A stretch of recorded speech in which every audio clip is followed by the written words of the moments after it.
참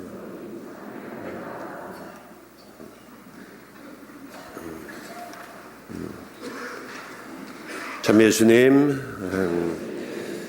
네, 오늘 목요일 2월 16일은 김수환 추기경님 선종 8주기가 되는 날입니다. 우리가 명동에 조문하러 가서 그 긴 행렬에 함께했던 그 기억이 엊그제 같은데 벌써 8년이 지났다고, 세월이 참 빠르다고 얘기하시는 분들 있습니다. 김수환 추기경님 생각하면 떠오르는 단어들 이렇게 하나씩 생각해 보시면 좋을 듯 합니다. 우리 시대의 큰 어른이고 또 핍박받는 사람들의 울타리, 또 시대의 등불, 양심의 소리, 또는 용기, 용서, 그리고 특별히 힘내세요라는 그런 말씀이 우리들에게 큰 위로를 주고 또 용기를 주었던 그런 말씀일 겁니다. 몇몇 분들과 이야기를 나눠봤는데 추기경님이 참 묘한 그러한 이 매력을 지니신 분이시다, 그런 생각을 하게 됩니다. 단지 어디 방문했을 때에 이렇게 사진 한 장 같이 찍고 악수 한번 했을 뿐인데, 그분은 추기경님이 당신을 아주 각별한 사람으로 그렇게 생각하시는 거로 착각을 하셔요. 근데 하여튼 추기경님은 그렇게 생각하셨는지 안 하셨는지 그건 잘 모르겠습니다만, 본인은 그 추기경님과의 잠깐 만났던 그 기억이 정말 그분과 그렇게 참 가깝게 느끼고 아주 친하게 느꼈던 어떤 좋은 그 마음으로 참 기쁘게 그렇게 간직하고 있는 모습이 참 좀 희한하다라고 그렇게 생각할 정도였었습니다. 근데 그거는 따지고 보면 추기경님이 한 분 한 분 이렇게 만날 때 정말 그 사람을 만나는 그 순간 그분에게 최선의 마음으로 마음을 이렇게 주고 사랑을 전해주었던 어떤 그런 마음 때문이었으리라. 마음이 그렇게 전달이 돼서 막상 그분과 악수를 하고 잠시 이야기를 나눈 사람들은 또 그런 생각을 갖게 하는 게 아니겠냐 생각을 해봅니다. 추기경님에 관한 이야기들 참 많습니다만은 알려지지 않은 하나의 비화 하나 소개를 드립니다. 저는 1976년도에 사제서품을 받고 저희들이 9명이었었어요. 근데 당시에 추기경님께서는 새 사제들 막 신부된 친구들과 함께 한 달의 수입을 몽땅 모아가지고 그거를 추기경님 것까지 해서 10개로 이렇게 나누어가지고 공동 분배를 했습니다. 당시 저는 명동 보좌신부 했는데 명동에서 봉급이 9만 원이었어요. 그리고 성무활동비라고 해서 2만 원 더 받아가지고 이제 11만 원을 갖다가 신고를 하면 10명치를 다 모아가지고 되게 그때가 명동에 있던 신부들이 제일 꼴찌였었어요. 추기경님은 한 13만 원, 14만 원 같은 그 정도 되었던 것 같아요. 어떤 우리 중에서 본당 신부님이 인심이 후해서 보좌 신부에게 돈을 좀 많이 줬던 그 친구가 되게 한 15만 원, 16만 원 정도였었고, 추기경님이 제일 많았던 적은 딱 한 번 있었던 것 같습니다. 근데 추기경님이 어디 다니시면서 그렇게 미사 드려주고 이제 또 미사 일물 받고 그랬던 그 액수를 저희들과 함께 나눴죠. 그 새 신부들과 함께 그 달의 수입을 함께 나누면서 정말 참 물력이 없으신 분이다. 정말 가난한 그 마음을 이렇게 새 신부들하고 이렇게 나누려는 그 마음이 지금 생각할수록 참 고맙고 마음에 그게 정말 잊을 수 없는 어떤 그런 분이 아니겠냐, 그런 생각에 정말 지금 혼란하고 좀 혼탁한 우리 시대에 그분 같은 큰 어르신, 또 어떤 큰 산 같은 그런 분이 좀 여러 사람 나와가지고 우리 사회를 좀 잘 이끌어갈 수 있었으면 참 좋겠습니다. 오늘 복음 말씀은 율법에 관한 말씀입니다. 오늘 복음 말씀뿐만 아니라 좀 교회에 약간 비판적인 시각을 갖고 계신 분이 이런 말씀을 하셨어요. 참 예수님 믿고 따르기 정말 너무 어렵다. 그리고 내가 그 성당을 그래도 제법 다녔는데 이건 갈수록 태산이다. 처음에는 그냥 뭐 교무금 내라 헌금 내라 하더니 조금 있으니까 이사 가는 데마다가 건축 헌금 내라고 해가지고 또 돈 내라고 그 난리고, 이제 2차 헌금 하는 거는 아주 다반사고, 돈 뺏어가 또 시간 뺏겨 주는 거 없이 계속 그냥 뺏어만 가는 게 교회가 아니겠냐 그러더니, 조금 있으니까 이제 그 헌혈한다고 또 피를 뽑아가네요. 내가 그것까지는 참을 수 있는데 조금 지났더니 누나를 내놓으라고 그러네. 안구기증하라고 또 난리를 쳐가지고 가서 또 안구기증 하겠다고 또 가서 서약서 쓰게 하고, 그뒤 조금 있더니 장기기증하라면서 이제 창자까지 내놓으라고, 맨 나중에는 뭐까지 내놓으라고 그러면 시신기증하라고 그러면서 이제 시체까지 달라고 난리를 치니, 도대체 나에게 주는 건 없이 이렇게 다 뺏어만 가면 이놈의 교회는 뭐냐 이러면서 반 농담 반 진담 하시는 말씀을 이렇게 들은 적이 있습니다. 근데 아마 그 오늘 복음 말씀 들으면서 그 비슷한 생각을 하셨을런지도 모릅니다. 예수님은 어쩌면 이렇게도 그 어려운 일만 골라서 시키는지, 도저히 지킬 수 없는 그러한 것을 이렇게 우리에게 강요하시는 게 아니겠냐. 참 예수님 참 철저하게 따르는 게 이렇게도 힘든가 하는 그런 생각하실 겁니다. 우리가 뭐 살다가 보면 친구들 비난도 하고 뒷담화도 하고 욕도 하고 화도 내고 성도 내고, 때로는 뭐 치고받고 싸말 수도 있는 거고, 또 뭐 소송에 휘말릴 수도 또 그럴 수도 있겠죠. 그건 우리가 살면서 다반사로 이제 겪는 일이고, 그리고 이쁜 여인 쳐다보는 게 뭐가 그렇게 큰 잘못이라고 그 난리를 치시는지, 남자가 이쁜 여자 쳐다보면서 괜히 눈길 한번 더 주는 거는 그건 지극히 자연스러운 일 아닌가. 뭐 여자들도 그냥 멋진 남자 보면 그냥 하고 쳐다보대요. 뭐 거기다가 오른쪽 눈이 죄를 지으면 그 눈 하나 빼버리라고 그러고, 손가락 하나 손목 하나 잘라버리라 그러고, 정말 예수님 잘 따르다 보면 우리 교회에는 전부 한쪽 눈 없고 한쪽 손 없는 사람만 모이는 거 아니냐, 이제 이렇게 생각하기 참 쉽습니다. 오늘 복음 말씀은 어떤 좀 그렇게까지 우리가 심하게 느낄 정도로 아주 좀 철저한 것을 요구하시는 그런 복음으로 이제 우리가 생각하기 쉽습니다. 근데 중요한 거는 네 손목을 자르고 눈을 빼고 뭐 이러라고 예수님께서는 그렇게 말씀을 하지는 않으셨을 거예요. 예수님의 의도, 예수님께서 생각하셨던 그 말씀은 내가 하는 그 행위에 대해서 거기에 어떤 그 혼을 불어넣어라, 너희 마음을 다해라라는 그런 뜻이라고 저는 봅니다. 우리가 자선을 하거나 사랑회깅을 하거나 뭔가를 해서는 안 된다라는 어떤 그런 것들을 다 넘어서 소위 외적인 그러한 율법들, 계명들, 그런 법들이라는 것은 우리들의 그 마음이 거기에 합쳐지고 내 혼이 거기에 함께 들어갔을 때의 의미가 있는 것이, 단순히 아무 의미 없이 우리들 현실적으로 이렇게 본다 그러면 정말 주님의 성체를 받아 모시는 일, 예수님께서 우리에게 나에게 오신다는 이 성체의 의미가 얼마나 대단하고 정말 감격스러운 일인데, 우리들 아무런 감흥 없이 그냥 성당에 왔으니까 그냥 그 성체 받아 모시고 오늘 내가 할 일 다 했다 그런 마음으로 이게 지나가는 그런 것들은 안 된다는 얘기죠. 좀 내가 하는 어떤 이 신앙 행위라든지 사랑의 그런 신앙행위라든지 또 생활하는 그런 부분에 있어서 우리들은 몸과 마음 그런 것들을 다 이렇게 정말 하나가 돼서 그렇게 했으면 좋겠다라는 그런 뜻으로 우리가 받아들이면 좋을 것 같습니다. 그래서 거기에 내가 상대하고 있는 그 이웃에 대한 그 사랑과 배려, 또 인간에 대한 존중과 이해, 그리고 나의 혼을 불어넣는 어떤 그 내적인 정신을 우리가 빼버린다면 외적인 행위 자체는 그렇게 큰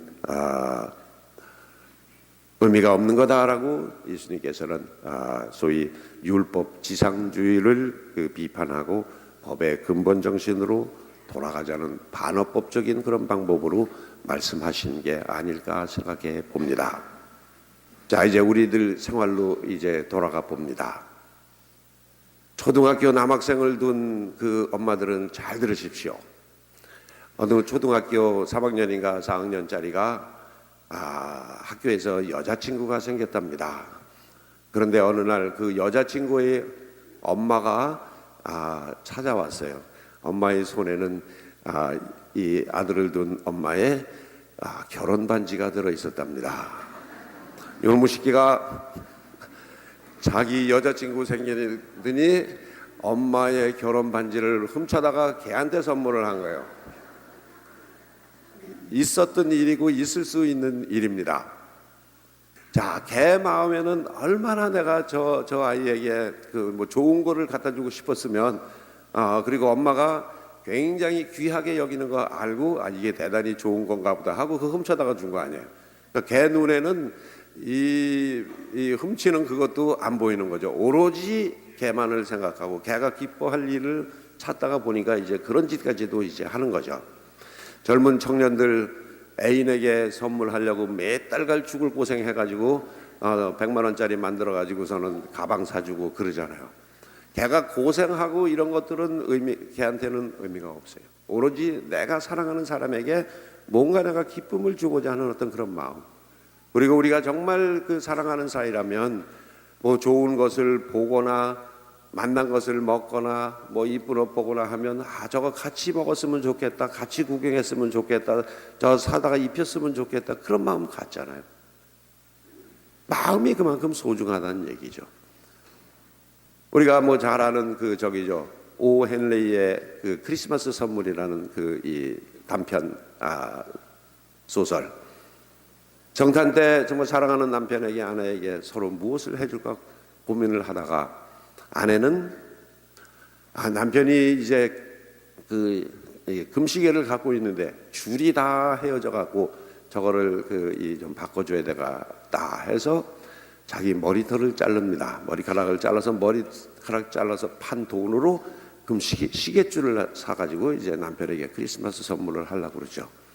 남편은 대신 내 사랑하는 저 아내에게 정말 이쁜 머리핀 하나 꼽아놓으면 참 더 이쁘겠다 해가지고 자기 그 시계를 팔아서 그 머리핀을 사죠. 근데 어떻게 됐나요? 한 사람은 머리핀이 필요한 그 여인은 머리카락을 잘랐고 금 시계줄이 필요한 그 남편은 시계를 팔았습니다. 시계를 팔고 머리털을 자르는 그 행위가 중요한 게 아니라 그 마음이 얼마나 아름다운 거죠. 그 사람에게는 머리핀 또는 그 금시계줄 그게 중요한 게 아니죠. 정말 이 사람이 나를 위해서 이렇게 정말 마음을 쓰고 자기에게 있어서 가장 소중한 것을 다 팔아서 나를 위해서 뭔가를 해주려는 그 마음이 그게 선물의 이 소중함이고 마음의 소중함이죠. 이런 게 어쩌면 법을 넘어서는 이 참된 의미이고 우리가 함께 살아가면서 가져야 될 기본적인 마음가짐이 아니겠느냐. 법이라는 것을 어떤 좀 한자 법이라는 것을 좀 분석을 해봤어요. 법을 이렇게 한번 그려보세요. 법이라는 한자를 이렇게 따지고 보면 왼쪽이 삼수 그게 이제 물수변입니다. 물이라는 뜻이고 그 다음에 오른쪽은 가다라는 얘기죠. 법이라는 것은 물이 가게 한다, 물이 흐르게 한다, 물이 그야말로 자연스럽게 자기의 갈 길을 이렇게 찾아갈 수 있게 거기에 뭐라고 그러죠? 걸리적거리는 것들을 이렇게 비켜주게 한다라는 그런 의미가 바로 법이라고 얘기를 합니다.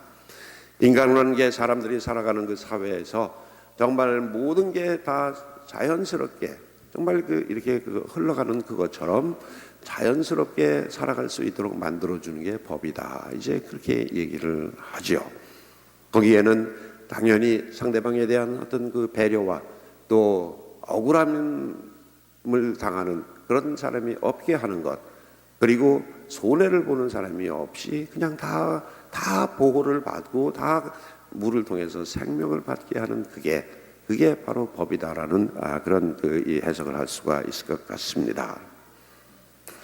법도 제대로 되려고 하면 거기에 반드시 인간에 대한 배려와 사랑의 정신이 필요합니다.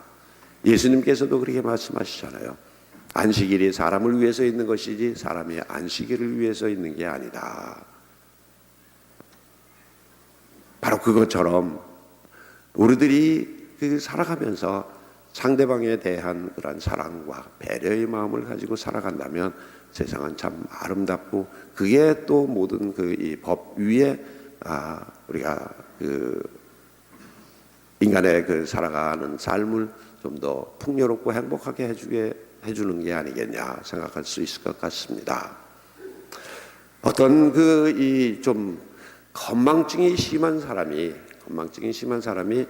메리어트 호텔에서 약속을 잡았답니다. 메리어트 호텔에 약속을 잡고 내가 자주 잊어버리니까 이건 절대로 잊어버리지 말아야지 하면서 메리어트 하다가 이게 단어가 좀 힘드니까 그러면 메리아스 호텔이라 그러면 잊어버리지 않겠구나 생각하고 메리아스 호텔 이러다가 딱 택시를 타고 기사에게 기사가 어디로 모실까요? 그랬더니 이 양반이 그 사이에 또 그 메리아스를 잊어버려가지고 난닝그 호텔로 갑시다 그랬답니다.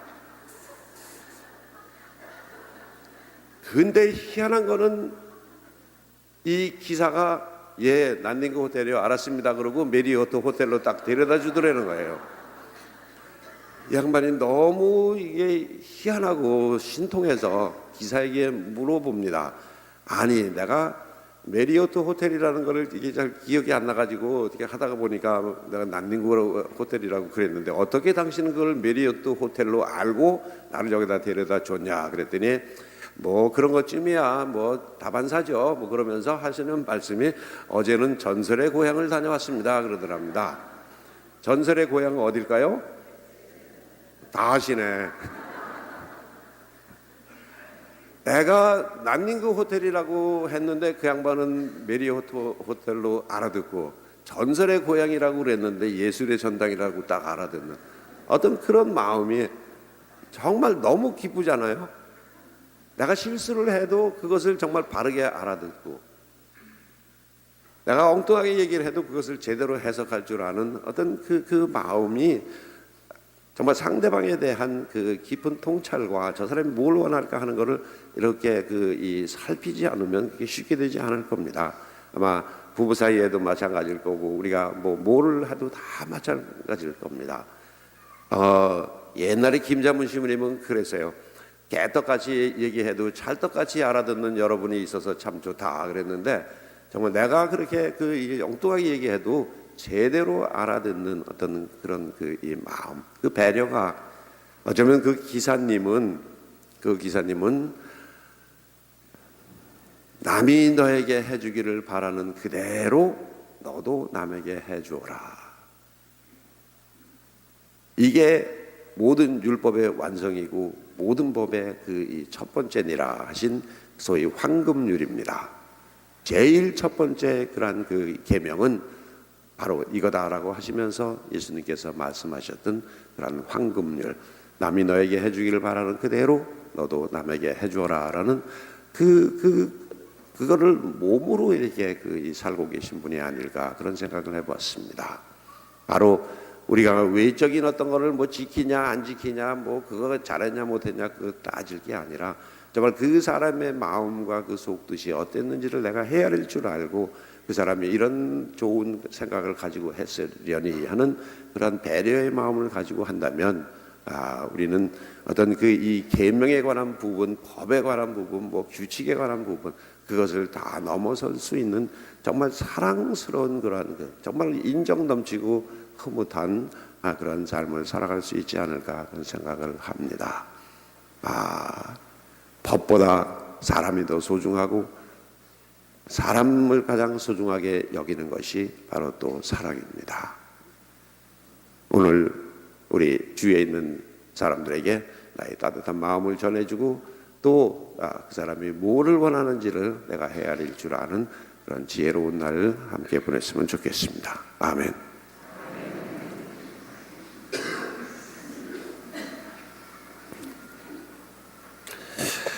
모두 일어나셔서 우리 신앙 고백 함께 합니다. 전능하신 천주 성부